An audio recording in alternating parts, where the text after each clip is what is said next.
right, brother Brad. Thanks for joining me. I want to ask you about you're a father of how many? Four. Father Three of boys four. and a girl. So how many are underage? One. The One. girl.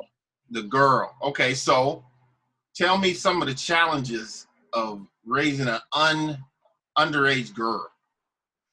It's extremely hard because I have to gauge back because she's not my son's. She's every bit of me, but she's not me. Yeah. And That means so I can't discipline her or go at her like I do my boys. There's times that I have, but I still had to scale back because she's still a girl. So, you can't grab them like our mothers used to grab us growing up, or our dads. You know, you can't, I'm just going to say, you can't punch them in the chest. right. You just can't do it, or choke them or nothing like that. You just can't do that anymore. Yeah. But there's ways, the fact that she doesn't like it when I'm upset with her. Mm-hmm. And that's Right. the easy fix. Just do what I tell you to do. There was no issues. But Right. but having a girl and it has a lot of challenges because the kids now have I'm not making excuses, have a lot more to deal with than we did.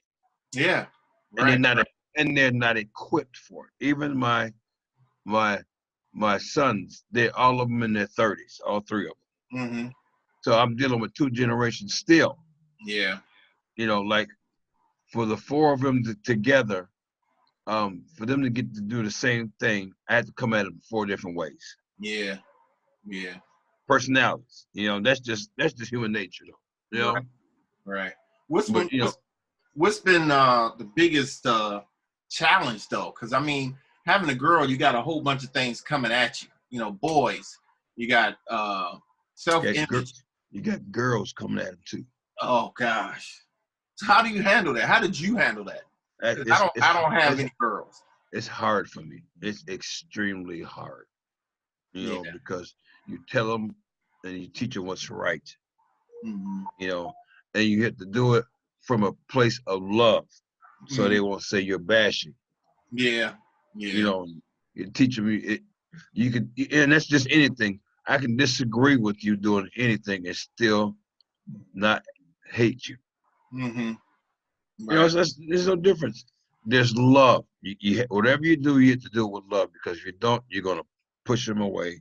Hmm. And as the church folks used to say, or still say, the world's gonna take them and gobble them up. Hmm. You Yeah. just have to explain to them what's right. And here's the tricky part: you got to live right before them. Yeah. Yeah. You Got. have to because they see and hear everything. Hmm. Right. I was raised in the church, and I raised my kids in the church, and they saw a lot. Hmm. And so it turned them off a lot. You Yeah. know, with me being an advocate for the church, you have to look past that. Right. Right. You know, Yeah. you know, I just told somebody the other day that you're gonna have to get used to people not apologizing to you or owe you an apology. Hmm. I got you. You So know, you have what, four children, and you've been married twice like me. right? Okay, so how did your boys adapt to your current wife? Was that Woo. was that a hard transition? It was, and I'm gonna say it was a hard transition. And it was normal Hmm. because here's this lady coming in, taking the place of your mother. Hmm. That's just normal, you know. Yeah. Then she mess with. Here comes this white lady coming in, taking the place of your mother. Yeah. And Okay. then you have their mother to deal with because I'm telling them one thing and their mother's telling them another thing. Hmm. So I had to set that straight. Hmm. When she tells you, when Kina, that's her name, tells you to do something, it's me telling you to do something. Hmm. Never mind what your mother said because your mother doesn't rule over here. Right. Right. Right.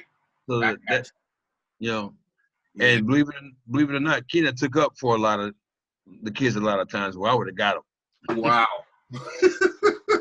But they love her now. Yeah, sure. They ain't got no choice, and number two, Right. It's been a lot of time. Yeah, I mean, let's see, we've been married 23 years this September coming up. Oh wow. So she basically helped me raise them. Oh yeah, she did. Yeah. So I want to welcome Art. Brad, you know Art down the street. Yep. Hey, man. What's going on? Do I gotta be worried about COVID? Can I take this off? Are you at home? You got a mask on in your own house? Is what I want to know.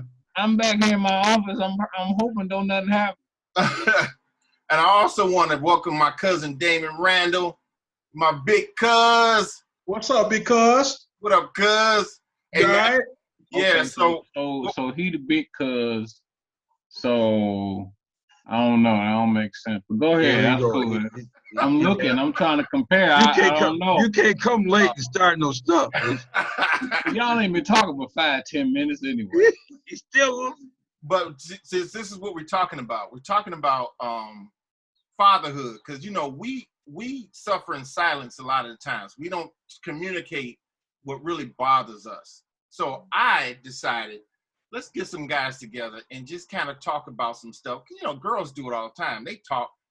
But, I wanted to generate some ideas to help other brothers, number one, mainly me, get through some stuff that's challenging for us, man. And me and Brad was just talking about how we, how he, we both were married twice, and how his kids from his first wife had to deal with his current wife coming in. We also talked about he's raising a teenage girl and the things that come after these teenage girls. So that's something that you can identify with, Art. And Damon, you got a little girls. So you really got to be a protector, because they don't even know what they walking into a lot of times.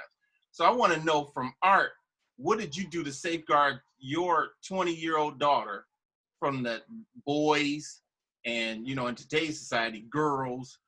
And Damon, how are you preparing to protect your little babies, your little girls? Well, I just keep a shotgun around. You know what I'm saying? I mean, I just try to make sure I keep whatever I need on hand just in case something go down. I gotta stay ready. Because I ain't playing with these people. You feel what I'm saying? I got 17 in there. Okay, and I got 2 of them, so I'm ready for all of them. I know it's one in the clip, though, right? I know it's one in the clip. No, it ain't one in the whole this time. Right, Last time you was over, it wasn't clean, but it's clean now. I'm sorry about that. I have to apologize.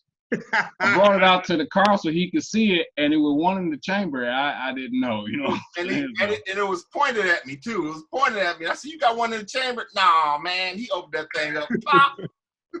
But go ahead, man. Okay, yeah. But I mean, man, I'm trying to tell you, man. I had to deal with so much when it comes to my oldest girl. Yeah. Because, she was trying to get sassy. Mm-hmm. And this was, years back. Now she's 20 now, but when she was 14 is when shit kind of hit the fan, and she wanted to start with them eyelashes and that mascara stuff. And I told her, I said, I'm with that. I told her on 3 occasions. I had to tell her 3 times. And mind you, I ain't flip out and go crazy the first time. Mm-hmm. Don't be wearing that. Don't be wearing that. Don't be wearing that. Yeah. And that's where it kind of got started as far as the BS. Because now everything is, my friends that, or the kids at school this, or the girls at school that. So now you got your daughter trying to be like other people, and not paying man to how you trying to raise them and the things that you trying to instill in them. And it's harder for girls. It's harder when you got a girl, because you still got to be soft in a way. Yeah. But it's hard to be soft when you talking about your daughter. You know what I'm saying? Absolutely. I ain't playing. I ain't having no other conversations. It ain't no discussion. Ain't nothing happening. You know, with your son, you can say, okay, look here, boy, you know, let's talk this out. But it's a different mindset. And I think, number one, emotionally, oh, he froze up. Yeah. We're going to come back to you, Art, because you froze up. So, Damon got the Jackson 5 over his house. He had 4 straight boys, and then he started having girls. Emotionally, Okay, Art, you froze up. Yeah, I noticed that. Am I cool now or what? Yeah, you cool. But hold on 1 minute. Damon was about to tell us how he is safeguarding his. How old are your little daughters? My little daughters are 10 and 11. 11 and 9 going on 10. Yeah. So you just starting out raising, girls. You got 4 straight boys. Yeah. Which was probably easier. Now you got 2 girls and you much older. On the end, yeah. Right. Ooh. How old are your boys? The boy 22, 21, 19, and 19 going on 20. Yeah. And 14 going on 15. Yeah. Started 35, 34, and 32, and 16. Yeah. You sound like the old man of the bunch. Watch yourself. I got 23 and 20 this year. So it's a lot of testosterone around here. But go ahead, Damon. What you doing with your girls? I try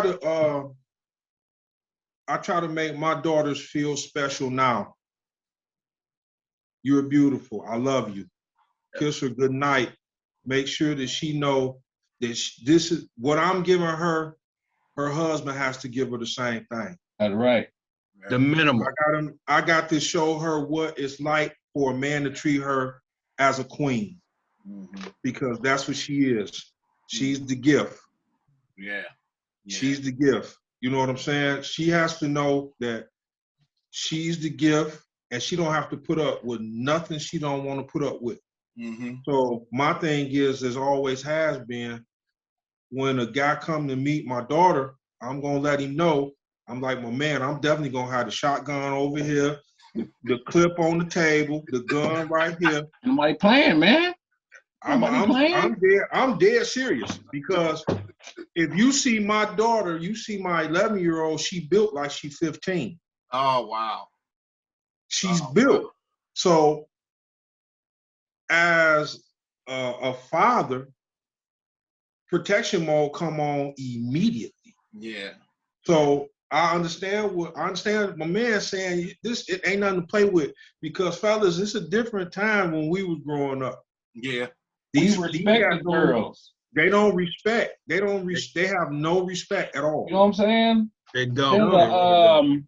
I got a neighbor. Respect. It's like a different. It's almost like looking at a different time, man. Because I'm younger than Aaron, but Aaron and I was around each other like more so like brothers than cousins. Yeah.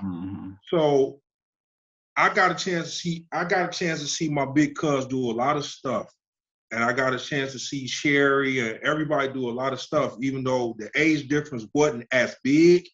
It still was. I got a chance to see what it was like for you to treat my aunt or my cousin like the woman she deserved to be treated.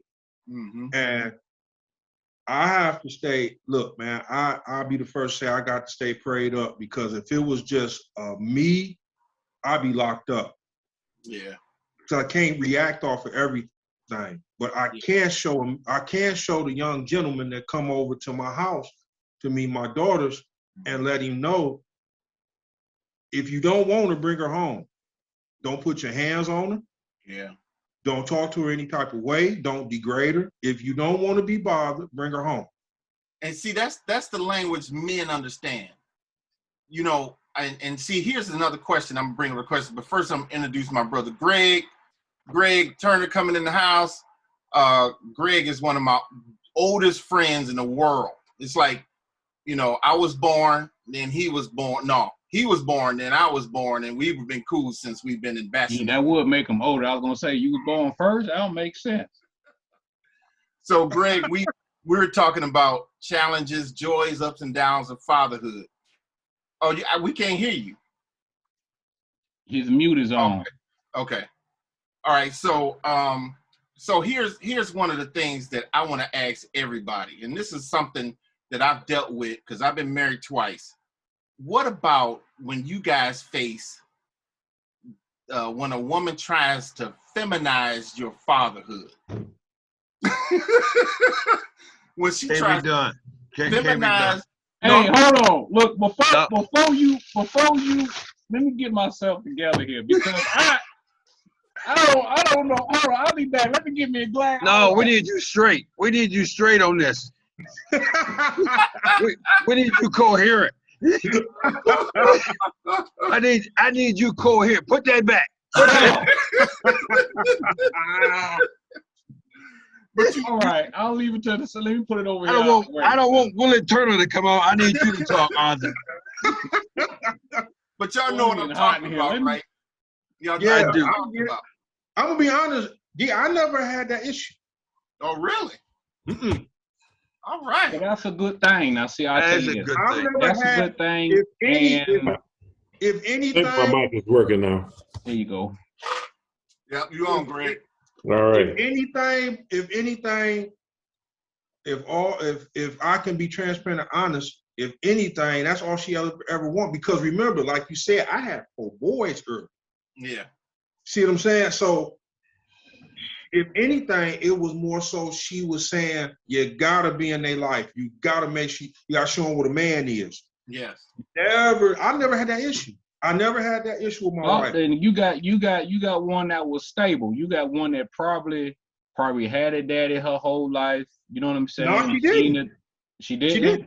She had some type. It had been some type of dynamic she saw, whether it was an uncle or something, because inherently women just don't know that. So just like all of us, we all got to learn it from somewhere. But the bottom line is that, you know, she got the information she was supposed to get in order to be able to, you know, talk to you like she was talking to you. I mean, an argument, I look at it like this: an argument is an argument. A lot of times when you're dealing with certain things, and the woman is saying, I've learned this usually to make a man upset, take him out of his character. Mm-hmm. A lot of times they saying stuff, they want to take you out your character, and they want to see if you out your character, where you at, because they feel that's where you stand. Mm-hmm. It's not necessarily that that she wanted to feminize me, because like I said, I never had that problem. If anything, it was more so she was pushing me to show. I think because she didn't have that father figure in her life, she wanted me to be more. Well, that's understandable too. That's cool too. But you know what I'm saying? Because my thing is, we all gonna do some things that I ain't gonna say we regret. Mm-hmm. It's a part of growing up. Sometimes we gotta have life teachers, and you know, life, she's heartless. She don't have no, when it comes to giving lessons, she don't care how you feel about it. She just gonna teach you. Yeah. So and a lot of times, you know, I made decisions that she wasn't cool with, and it wasn't defeminizing. She was saying, you got to be more of a man at what you're doing. Mm-hmm. Because she wanted our children to have a stable man figure in her life. Yeah. So it wasn't no defeminization going on. She was more so trying to push me to be the man that she knew I could be, and the man that I was called to be. So I didn't have that problem. Cool. What I mean, listen, man. I've been James Evans a lot of years, and I done had Florida Evanses trying to dummy down how I father. And you know, I've been a boy. Now I'm a man, so I know what it takes to raise a boy. You Absolutely. Know, boys. You know, like Brad said, like Art said, when you're dealing with a woman, and like what you said, Damon, when you're dealing with a girl, you got to dial back, and you automatically know you got to dial back, unless you're an idiot. For the boy, you know exactly what you're dealing with. So when you try to dummy down my fatherhood toward this boy, you on my ground, and I gotta let you know. Look, you don't know what you're doing when you do that. Well, let me jump in if I could real quick. You know, I got two older boys. They 23 and 22. You know, and they out the house now. Now, how Tyra, me and you didn't talk. I told you how I put that first one out. We was 19. You know, he want to get his little mouth going and things. And it's like, well, if you want to do it your way, go on out there and do it your way. Find out what your way feel like. Yep. And then holler at me then, right? Same attitude with the other boy. You know, you're not gonna be around here just looking, eating, ain't even buying no toilet paper. It's not gonna happen. Right. You know? But from the jump though, when me and the wife first got together, the boys were young. It was 7 and 8. I told her then, leave these boys to me. Yeah. You know, leave them to me because you don't know what you're doing. And not to say you ain't capable of being a mother. That's totally different.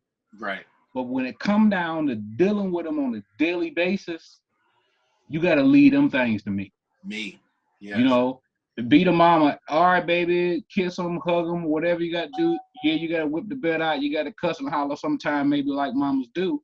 But when it come down to the final decisions on things or what things need to be, especially when it's pertaining to them, you got to leave it to me because especially in this day and age, it is impossible for a woman to really understand what a man's supposed to act like. Mm-hmm. You know what I'm saying? They see all these effeminate men on TV and they think motherfucker supposed to act like them. Yeah. Yeah. You know what I'm saying? No. My feet are supposed to stink. Yes, I'm supposed to snore. That's what's supposed to happen. You know what I'm saying? You see all these light brights on TV and all of them look like they've been pampered and all this. Whatever. You know, and I think that's what a lot of them be looking for. They be looking for that guy that's kind of, they want everything. They want a guy to be strong and soft. Yeah. They want him to protect them, but at the same time go to the stove for hours and shop with them and then all that type. Yeah, you can't get sour and sweet water from the same fountain. No. Okay, period. No. So I had an incident once with my sister-in-law. My oldest niece on my wife's side, she we were over there on the west side of the state. Too much PDA, public affection. They're hugging and tickling each other. And I said, that's just too much. And I thought it was disrespectful because you got your grandmother, your aunt, me, and your mom, y'all tickling each other. There was no way I could have got that close to my girlfriend back in the day. Mm-hmm. There's no way. Right. What? Oh, I'm just saying. Dog, no, I feel you. All I'm saying is you had a girlfriend back in the day? Man, not to 18, but we don't worry about that. Anyway, so. We couldn't have no girlfriends. It's like you knew a girl, but you couldn't be with no. You was a friend. That was about it, right? You know what I'm saying? Yeah. So I told her, I told them, I said, that's too much. Oh, he's a good boy. I said, he's 17. And you said the magic word, he's a boy. Mm-hmm. Oh, he's not like that. I said, okay, whatever. He ain't like what? So a week later, they broke up. I said, what's the matter? Well, he was pressuring her. Oh. Dang. I said, he's 17. Yeah. I said, you've never been a 17-year-old boy. I'm telling you from experience. Ain't no joke. If nothing's wrong with him, he's supposed to at least. That's what I'm trying to tell you. You know, hormones raging like Niagara Falls. I mean, it happens. You know, and having a daughter now, you know, I've told her a lot of stuff that we did back in the day because I said, I'm telling you stuff that works that guys in my age, I'm 56, by the way, guys in my age are still doing. Mm-hmm. So these cats will do anything or say anything to get next to you. Anything. Yeah. You know, I don't have a pistol, but I got a shovel and a sledgehammer and some duct tape in a garbage bag. I like the quiet route. And I ain't heard nothing you said. Noise. they gonna dig the hole. I heard nothing you said. What? What is? I ain't heard nothing you said. What is going on? I ain't mad at you. I got a shovel and a sledge. Yeah. right. Hey, well, let's get Greg in the conversation. Greg, we talking about the ups and downs of fatherhood and husbandry too. Just being a husband and the things that we go through, we tend to suffer in silence because we figure we can handle it. But in this forum, I just want to blow out just whatever your challenges are and your joys and pains of husbandry and fatherhood. So that's what we're talking about. The last thing we talked about was just how a woman wants to motherize your fathering. And well, yeah, that is definitely something that women want to do. They want to have you as the husband raise the kids like they do. God made us different for a reason. Women are the nurturers. We are the ones who are the teachers and to put the footers in the assers. And that's just the way it's supposed to be, with what makes a good relationship as far as a man and a woman, raising kids is when you have a woman who understands that there's a different role for the husband and the wife, the father and the mother. There's different roles. Right. And a woman who is going to allow you as the man to do what the man is supposed to do. Now, women are going to be women, even the best ones who are, definitely know their place and they put us in ours. They're still going to challenge us every now and then just because that's what they do. With these dang on kids, well, that's a whole nother story. I know. I was telling Aaron about a book that I had read years ago, and it was actually introduced to me by a coworker his kids were a couple years older than mine, and the title of the book was "Yes, Your Teen is Crazy." Yeah, man, if that ain't true, you ain't need no book for that. But what the book was about, it was basically talking about how when kids become teenagers, their hormones are firing and their brains are doing their last stretch on their way into adulthood, and that can make some of them go crazy. And some of them will go crazy for a while, for a few years, and then after they become young adults, they calm back down and they understand that, what, my father is a good guy, or my mother is a good person, my parents are good. Others, they just turn crazy and they stay that damn way. And ain't much you can do about it. One of my favorite movies. Decision. That's what it be. Mm-hmm. Yeah. One of my favorite movies, Back to School with Rodney Dangerfield. His right hand man, his limo driver, was talking to Rodney Dangerfield's son, and telling him, "Look, I got two boys. One of them I put through college. The other one I put through a wall." I remember that. I remember too. And and as a father, that's what we have to be prepared to do. Now if we have kids that stay in line, great, fantastic. Yeah. But the odds are they ain't going to do that. I mean, and it's actually healthy for kids to rebel and to stick their chest out, because what that means is that they're preparing to become an independent adult. When they get to the point to where they want to challenge their parents, that don't mean that we're gonna take it. I mean, we still gonna put some knuckles in their dang on sternum. Yeah. But it is actually healthy mentally, for kids to want to challenge their parents. It's just it is, and you also at the same time you show them where the wall is. Yes. So because I like that you are showing some fortitude. You're going to stand up to life, but I got to show you what my wall is. And until you get out of my four walls and you can do what you got to do, this is where my wall is. The last thing I'm going to say about this mothering and fatherhood is, have you guys ever seen the beginning of Roots? At the beginning of Roots, when they take the young boys away from their mothers. Yeah. out in the bush, in the jungle, and teach them how to hunt, survive, fight, have camaraderie, you know, protect your families. They taught all them, but the key thing that I took away was they took them away from their mamas, because when they fought the big wrestler, and the only person that wanted to fight him was Kunta Kinte, and Kunta Kinte kept getting body slammed by this dude. You know, Kunta Kinte's mama would have ran out there and would have been like, you know, like that boxer whose mama ran up in the ring with her shoe. Yes. Quit boxing at that point. Yeah, it's done. It's over. Mama, you embarrassing me. Yeah. You know. So all right. So Damon and Art and Brad, because me and Greg's kids, they grown. You know, y'all still got little ones, like in school age.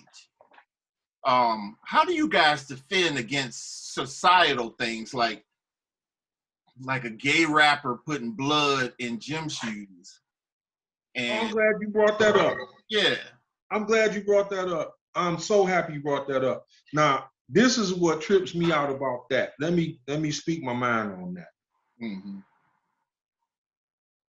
Things like that, fellas, is what is tarnishing this generation right now. Because what it's doing is giving these kids the wrong perception about life. Yeah. It's giving them the wrong perception. My son, my youngest son, Jacob, he was the one that showed it to me. And I'm like, hold on. First of all, I ain't even know Nas' son was gay. First of all, didn't know that until I seen the video and all the stuff my Jacob brought to my attention. That's Nas' son? That's Nas' son? Yeah, Lil Nas. Little Nas Really? is Nas' son? From what I heard. Oh, so look, so now you see, I will talk about this, I guess, a little later. You know, I know you running shit, Aaron, but that makes sense now about why he's like he is. I'll talk to y'all about that in a little while, but go ahead, bro. Wow. The idea that you want to put blood in shoes and sell it and give these kids more of a confused mindset, just because you have your issues and you confused, I ain't even talking about him being homosexual, because it stems way beyond that, Aaron. It's more to that. If you looking in this video, he's not just talking about being gay. There's other stuff going on that he's projecting out into society. What he putting out? Man, he got issues. We don't know what the issues are, but it got a lot to do with his mindset. Blood might be killing, it might be anything. But if you giving these kids now who are way more impressionable than they was when we was growing up, there's a lot more street sense in all four of us in here than it is in these kids right now. Yeah. They're gonna look at a lot of stuff from a different angle. Mm-hmm. It's not coming from a sense of, damn, what's wrong with cuz? They like, yeah, I feel it because my parents this and my parents that. It's a lot going on that. Now, once again, because my man got his issues about his sexuality, that's what him and God got to deal with. I don't have nothing to do with that. Don't put it in other kids' minds that it's cool for you to do what you're doing. But whatever you doing, But you know, that's what all this is about in the first place. Correct. I'm not saying you're wrong. But what I'm saying is that what you're doing, you ain't doing nothing but pumping more venom in the society. Is you hungry? That is already envenomated. It's already jacked up. For you to run around here saying you on a stripper pole to hell, man, with some bloody shoes on. Mm-hmm. What? Yeah, what giving the devil a lap dance. That's my point, bro. You just brought my point. But look, though, literally saying what you doing, there's no consequence. You have no fear or you have no fear of anything. And you putting that into today's kids that have no respect. They already don't have no fear. They don't have no ambitions but to feel like they can go out, kill somebody and think it's cool. They're already following the rappers nowadays that's saying that you can kill somebody and you won't get caught and you get snitched on and all this type of stuff. It ain't, life is totally different. And all he did was add to the animosity and the thought process that don't need to be added to. Mm-hmm. So I have to kill my children. Yeah. I got 2 little girls, man. Mm-hmm. I got 2 little girls with these, forgive my language, these crazy. You on the mute now. I got to deal with these niggas that have no respect for themselves. What make you think they're going to have respect for my daughter? Yeah. You're right. You're exactly. Right. And the main thing, see, now let me just jump in if I can. Was anybody else supposed to go next or what? Go ahead.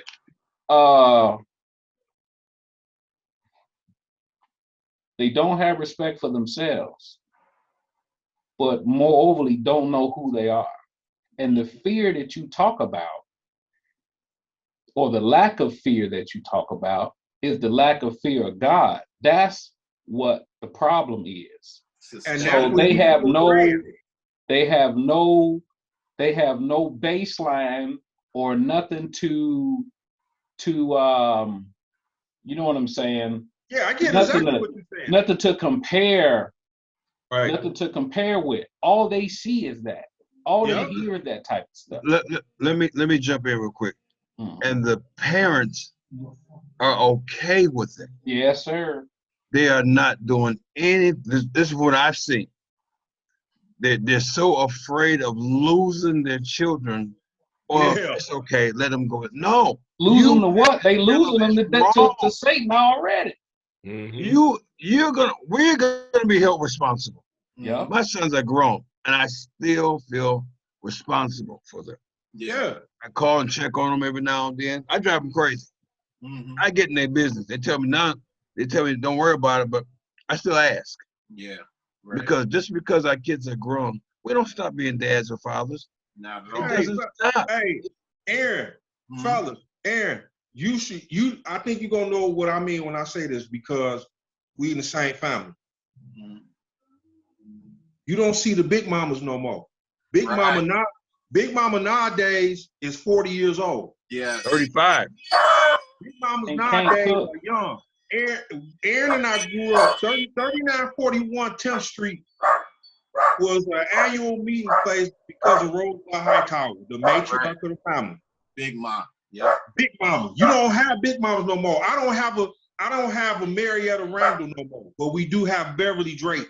Yeah. You get what I'm saying? You got that one powerful person, whether it be the matriarch or the patriarch. And in our case, it was mainly the matriarchs. Yep. That kept everything together. They made sure we went to church. Yep. They made sure you showed respect. When an adult was talking, you got the hell up out the room. Absolutely. Absolutely. No, seriously. Yeah, I'm like that now. Yeah. That's what I'm saying. That's what made me think what you were saying, Brett. You brought up a great point, Brett. You don't have, the parents is more so want to smoke with their kids, let alone tell them, get out of my house with that. Oh, yeah. Right. You don't have that. That's gone. My bad, y'all. I'm just being real. My bad, y'all. I mean, my son, he 23. He 23. You know, he come over like, Dad. I'm like, hey, son. You know. I'm just saying, I hear you though. My bad. Though. You the problem. I just feel like when you had the stability of that person in your house, you always think of Soul Food, that movie. Yeah. And what happened when the matriarch died? The family went all crazy different type of ways. Yeah. And it happens. Hey, it happened when my grandfather died. See, my thing is, like I say, Aaron know what I'm talking about. When you have that strength, who taught you how to be a person, a respectful person, because I looked up to Aaron, I also looked to my uncles, I also looked up to Aaron's father, Uncle Sonny. Those was my heroes. Those were the type of cats that laid the law down. You weren't gonna be disrespectful. You weren't gonna come sideways. And if you tried, good luck. Mm-hmm. You know, nowadays, if you do something like that, the parent going to jail. Mm-hmm. You see what I'm saying? You can't put your hands on the kid because they gave the kid too much judicial power. Right. Well, I beat the heck out of a kid. I'm going to jail. Yeah, they gave him power. I've already been. I'm just saying, I've already been. My point is, when you dealing with being a father, man, a woman can't teach a man how to be a man. She can teach him how to treat a woman, but a man got to teach a man how to be a man. Yeah, a woman will show another man how to give a woman all she wants. You know, how to just please her and how to satisfy her and not necessarily take care of her. Because taking care of a woman doesn't necessarily mean that she's pleased all the time, neither. That's true. You know, you got to do things that she don't understand. Sometimes you can't explain certain things to her, but you got to do what you know is the right thing to do, whether, you know, she like it or not half the time, you know. Let me say this. I got, my middle son is married. I had to tell him. I said, sometimes you got to be a dick. It's what you say, how you say, when you say. Sound like my daddy. Yep. That's sometimes you have to be. Yeah. And she'll get over if she don't. I said, then if it doesn't work out, guess what? You have to fix it. Yeah. That's your role. Yeah. You know, I mean, but he's more liberal than my middle son with the twins. Well, the pops, I don't do my house at once. Okay, whatever. How's that working out for you? Mm-hmm. You know, you got issues. I said, you got to be a caveman, but every now and then you got to put your foot down. No, we're not doing that. And if you want to explain to her, that's fine. We're not doing that because this is where we're going to do it. Yeah. And this is why. Yeah. Well, I mean, when you gotta, you have to be deliberate and proactive with with teaching your kids. Meaning, you don't react to after something's done. I mean, like, you know, I was talking to my kids about sex when they was 5 years old, and you know, while they saying and closing, you know, making faces, but the one thing you can ask them today, even and they'll tell you, one of the things I used to always say, I'm telling you what's right so you don't get the wrong information from them snot-nosed kids down the street. Absolutely. I said that line to them thousands of times because I wanted to make sure that they knew I'm not going to give you any wrong information. I'm not going to give you, it's not in my best interest to give you any wrong or bad information. Mm-hmm. Nobody is going to love you like I do. Right. Nobody is going to tell you better than I am. Mm-hmm. You know, and you know, but for them to know that actively, that this is where I get the best and good information from. Mm-hmm. Right at home. I ain't got to listen to my classmates and all the rest of that. You know, right? So they know. This is where they come to get the dang on information. Yeah. I remember one time when my daughter was probably about 8 years old and my son was about 6, I heard her whispering and telling her little brother, I asked Daddy a question and he said he didn't know. They were amazed that was the first time she recalled that. I don't even remember what the question was, and it had to be something that I just either was busy and didn't feel like answering at the time. Yeah. Noted, dang, wait a minute. This is the first time I ever asked Dad a question, and he said, I don't know. Mm-hmm. Mm-hmm. You know. That shows you the level of expectation they have for you. Right. Yeah. Mm-hmm. Yeah. So, what I was gonna say was, me and my brother. Is that your phone? Man, hush. All right, y'all. My 12-year-old, she had a birthday party. She just texted me to come get her. How long y'all gonna be on? We only gonna be on here another 15. Oh snap!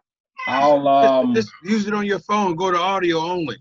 Let me call her real quick. She can hold tight 15 because they number 7 minutes up the street. Hold on. She could be walking. No. What? What's wrong with her walking? What? 12-year-old walking the dog, no house. It's a nice day. It ain't dark. Okay, like me and my brother, you know, we grew up in the house with just my mom. So a lot of this manhood stuff that I really hold dear, we had to bump our heads on. You know, I had to get tricked by a couple of girlfriends to know, oh wow, women be tricking us. You know, I had to spend too much for a car before I realized, dang, this guy was tricking me.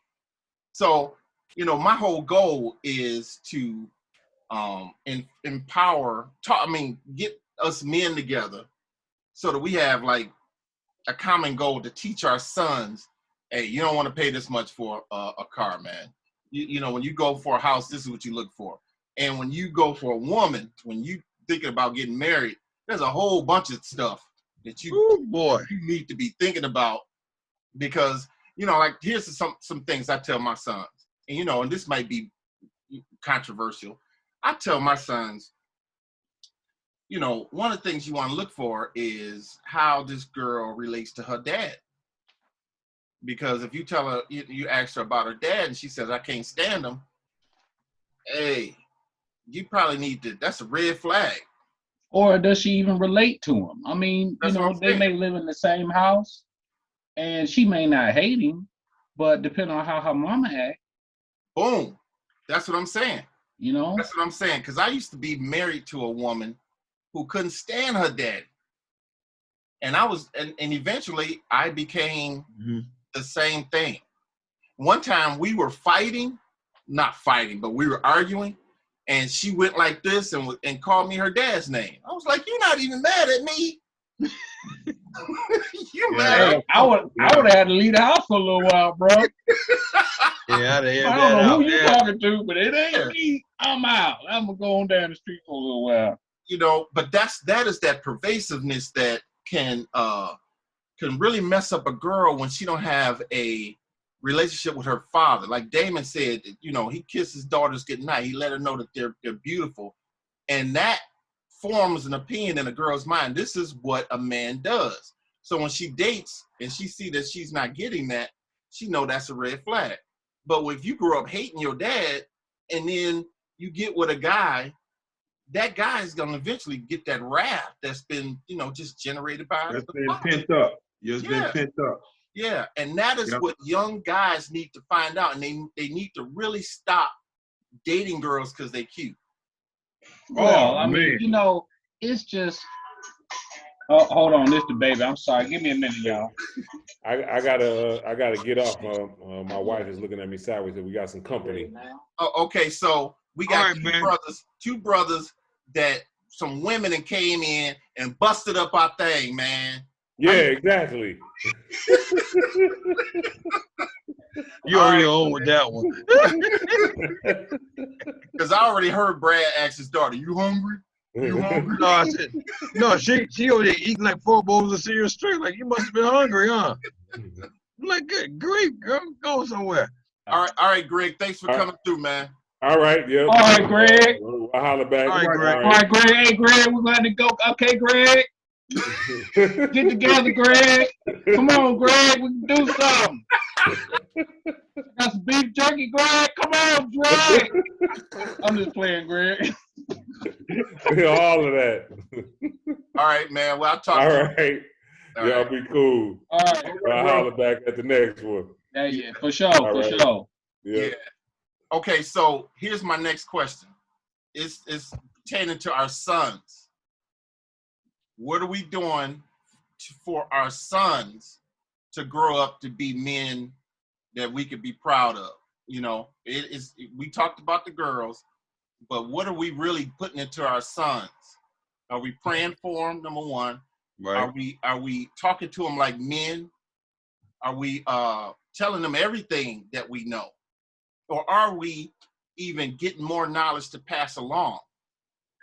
For me, I told my boys everything, my mistakes especially. Boom. This is what you don't want to do. dealing with their mother and everything. You don't want to mess up your name because that's all you come and leave with is your name. Yeah. That's all you got. No matter how much money you accumulate, your legacy is what people are gonna remember. How you treated people and does so. Before I met my wife now, I was dating girls left and right. And it got to a point where I said, man, this is what my kids see. This is what my boys are looking at. I gotta stop. I gotta knuckle down and figure out what I want to do. So we have to be an example, especially for our young men. And especially nowadays, and with all these police shootings and stuff. Yeah. Let me just sidetrack.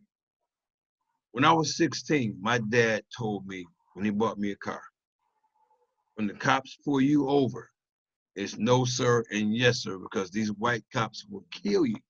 Ooh-wee. This is what he said 45 years ago. Ooh-wee. Now, fast forward to today, or a couple months ago, him and I were watching the George Foreman trial. I said, Dad, I don't think I could have sat there and watched this. Do you know he got mad at me? What you listen to what I said to you, boy? Yeah. You can't get involved. These cops is crazy. These cops will kill you. Now I'm 56. But it still goes. So I've learned from my dad. My dad and mom been married 60 years. Never cursed at her. Never hit her.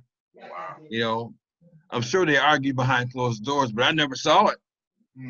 Never saw it. You know, never cheated on her. And to this day, my mom would tell you that she'll say, your dad's in charge.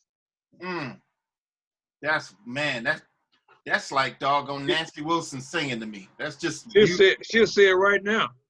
She said the husband is, look what I said, the husband is the head of the house. Boom. Didn't Mary say the same thing about Jesus? You mean at the wedding at Cana? It was at the wedding, I think it was, and then they were saying something to her, and they were like, she was like, that's who you need to talk to. Whatever he say, do it. Yeah. And that was his mother. Yeah, that was his mom. You see what I'm saying? So I think, you know, just to what you're saying, I mean, that's just number one thing. Yeah. If a woman knows their place, knows their role. If a man knows the role he's supposed to play, he stay in the scriptures, understand how he's supposed to think, how he's supposed to move, the type of people he's supposed to be around and not be around, that type of thing. Yeah. Aaron, you just mentioned like, well, what else do we bring to the table? Maybe we get to a certain point in life and we only know so much. What else do we learn to tell our sons? You know, it's all of those things that how can I say? All of those things keep everybody right. You know, what to say to your wife, what not to say to her. You know what I'm saying? Like I said, my son, they 23. Sometimes I try and figure out, what do I need to tell them now? Yeah. Right. I done told him everything. I think I done told him everything. You know, but now like Aaron, he was over last week, you know what I'm saying? I had to whip out the book because I'm always trying to figure out what it is I don't know. What it is I don't understand. You know, and go from there, man, because the book meaning the Bible. I figured that's what he meant. Yeah, I figured that much. Yeah. Well, you know, our kids think they're smarter than us anyway now. Yeah. That's their problem. Yeah. Yeah. They think, and to some extent they are, but you can't beat experience. You can't beat. You may have especially I have millennial sons. Them millennial group is a whole nother world. Yeah, bro. It's just unbelievable. I'm like, where'd you get that from? And they think the technology make them smarter than us. Yeah, you know, just makes it easy. You know, just some stuff you have to go through. Yeah. I remember this was a few years back, sitting down. My father had really just got over the cancer and stuff. And I remember sitting, talking to him. And my sons were young. And I had like, man, I don't know if I'm doing this right, Dad. There's a lot of stuff I feel uncomfortable that I'm not doing. I did make some mistakes. He said, look, it's never, being a father is not you pass this class and you are the best dad in the world. You are almost 40 years old and I'm still learning to be a father. Mm. It's not a job to where you get your degree and then you done. Yeah. This is a learning experience for all eternity. Oh yeah. Until God called you home, you still learning different things you need to do to be a father. Right. You know what I'm saying? So it's like with my pop, it was different for me because he wasn't my real father. Mm-hmm. So raising another man's child, I know was hard on him. Mm-hmm. So when I came to him and said, hey, I'm having problems, he like really told me, like, you know the truth about all this, you know what's going on. You got a chance to actually meet your birth father. You got a chance to meet your sisters and all this type of stuff. Imagine how hard it was for me to love not only your mother, but you. Yeah. That was a hard deal for me. But you didn't make it hard because you always sound a good kid. But you didn't make it hard. But remember, in the back of my mind, I'm thinking, how do I take care of this child who I love dearly that's not mine? Mm. So you got different scenarios. My kids grew up, you know, like all the new kids, smart mouth, think they know everything, want to be tough, want to do this, don't think daddy good with his hands and want to try him and all that stuff. And they had to learn the hard way that daddy still got it. You know what I'm saying? They had to learn that, you know, daddy still can do his thug thizzle, you know, so don't take it for a joke. Yeah. And now they look at it like, yeah, I think twice before I do that. So it's like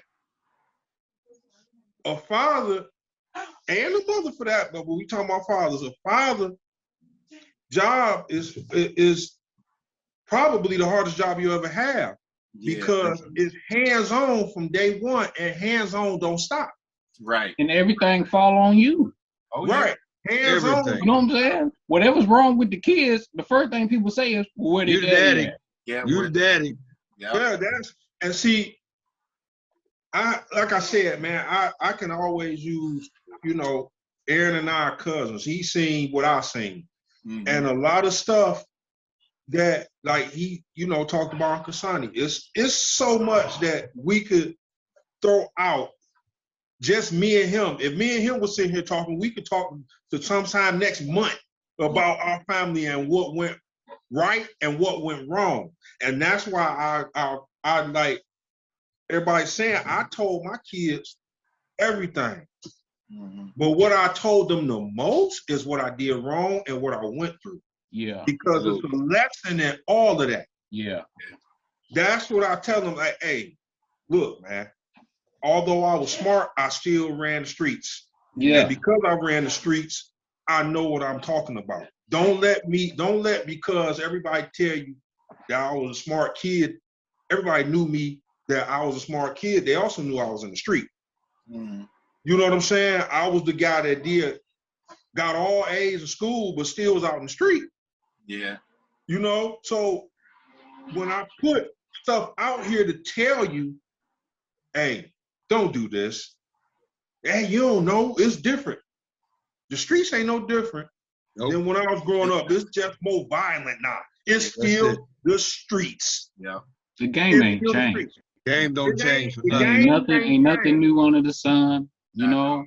Right. And just to add to what you were saying, I told my son one day, I say, be a better man than me. Right.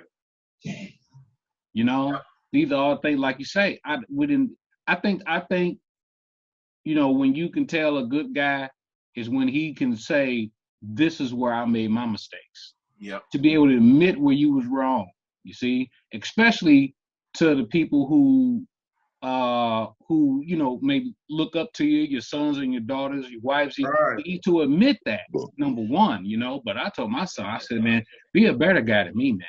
Yeah. You know what I'm saying? Do all the stuff right from the beginning. Just be a better dude to me. I learned the hard way. And he said, well, Dad, I think you did pretty good. I said, you know what? Of course you do, but I'm telling you there's more to it. Yeah. You know, I tell my sons the same thing because, you know, my younger son just finished his freshman year. This is about it, guys. I just want to be on here for an hour. I got to get that baby in like 2 seconds. Okay, I'm just say this and we gonna get out. My youngest son was just finished his freshman year at Eastern.